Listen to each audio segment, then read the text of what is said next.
Before we begin, please don't forget to subscribe to my channel. Your support helps me keep sharing more stories like this.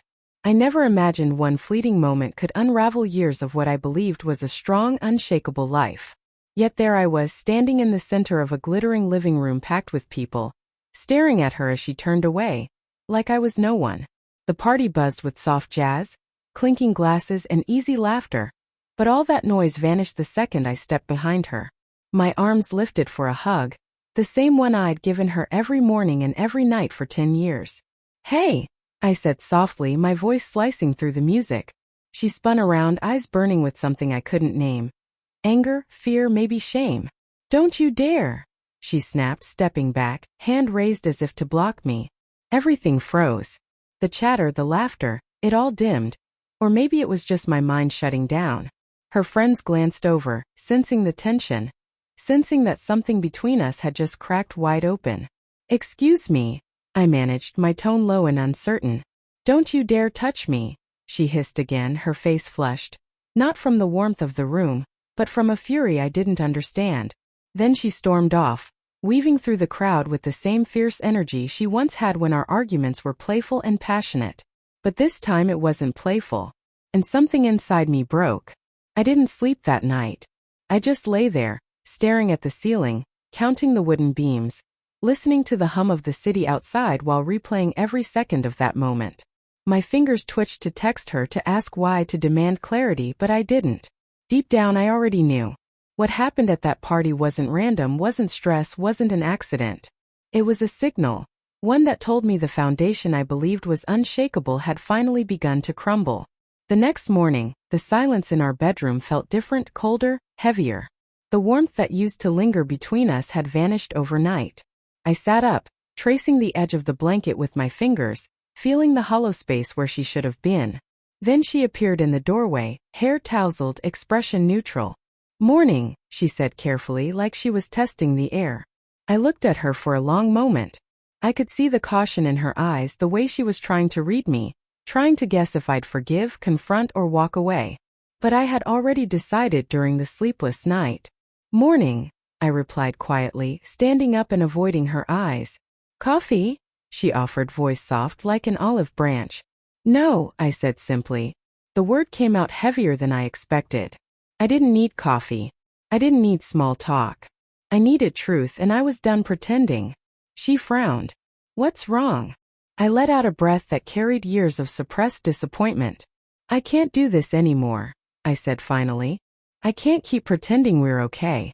I can't pretend you didn't push me away last night. I can't pretend you didn't betray me." Her face went pale. "Betray you? What are you talking about?" "I don't need to spell it out," I said, voice calm but steady. "I saw how you acted. I felt it. And I realized something.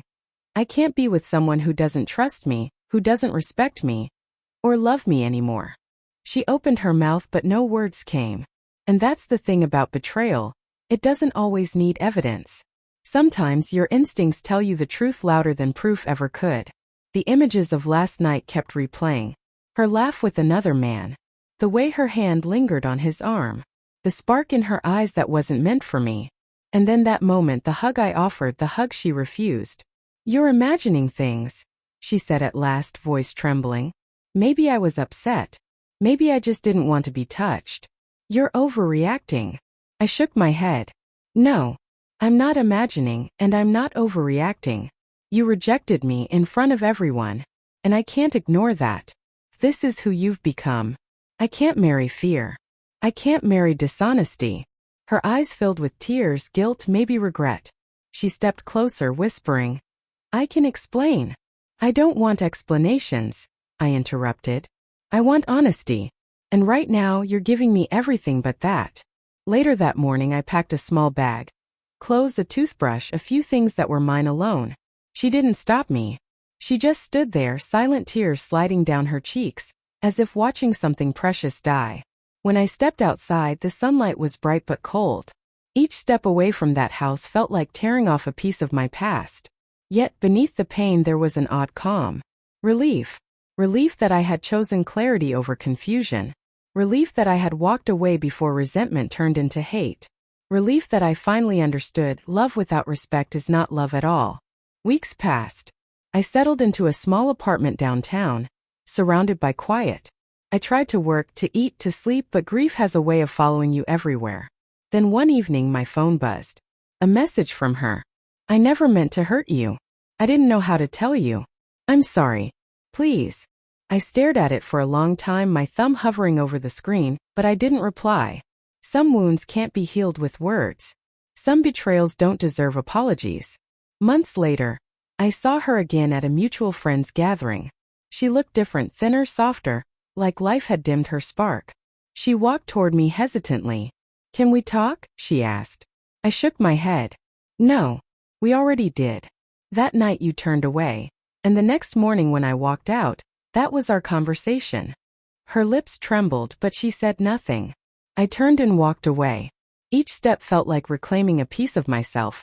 My pride, my peace, my heart. For the first time in months I could breathe again. Betrayal had burned through everything. But in its ashes there was truth. There was freedom. Love is said to be eternal, unbreakable, strong enough to endure anything. But love alone cannot survive lies. It cannot survive fear or disrespect. Sometimes the bravest thing you can do for love is to walk away. I had loved her completely. I had trusted her entirely.